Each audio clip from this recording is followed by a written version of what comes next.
To step down if he failed to win the Thanet South seat in last week's general election. He confirmed on Friday that he would honour the pledge, but today withdrew his resignation after it was rejected by the UKIP executive.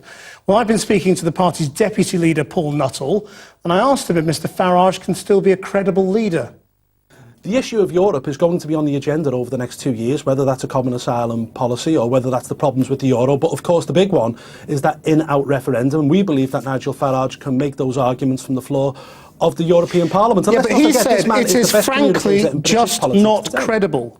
It is frankly just not credible for me to continue to lead the party without a Westminster seat. That is what Nigel Farage thinks. I don't necessarily agree, because over the years he's led the party from the European Parliament and led it from basically 3% in 2010 at the general election to 4 million votes in 2015. So he's been pretty successful doing it from the European Parliament in the past, and he'll be pretty successful next time round. But how can anyone believe what he says now?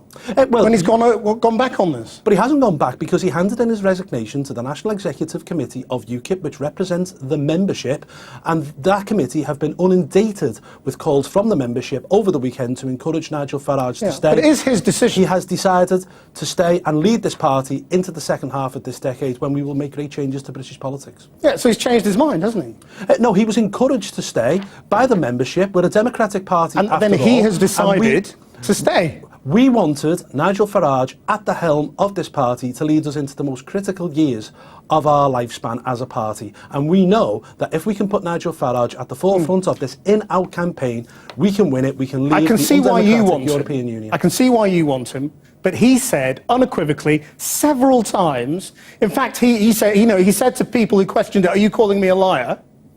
And now he's changed his mind.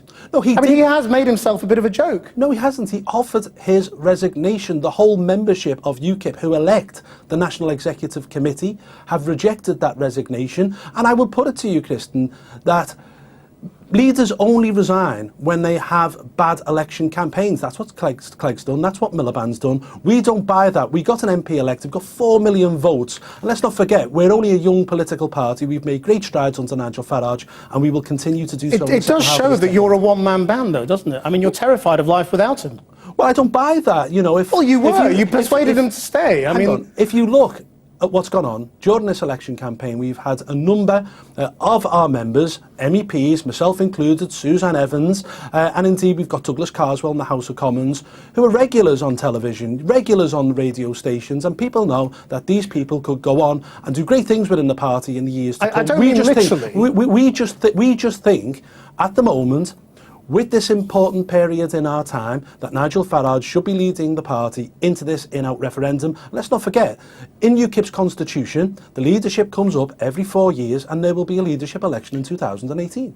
Now, the question of how many migrants from the waters off Africa Britain should take has come back into the discussion today. How many do you think Britain should take? Well, I'm not going to put a number on it, but I think we do have an obligation to take refugees, and UKIP, in its manifesto, has never put a cap on the number of refugees that we should take, but we do have to find out who are genuine refugees and who are economic migrants. So you just leave the rest to Italy and Germany and the rest and say, your problem?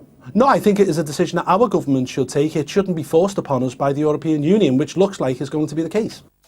Paul Nuttall from UKIP. Still to come tonight, you're fired.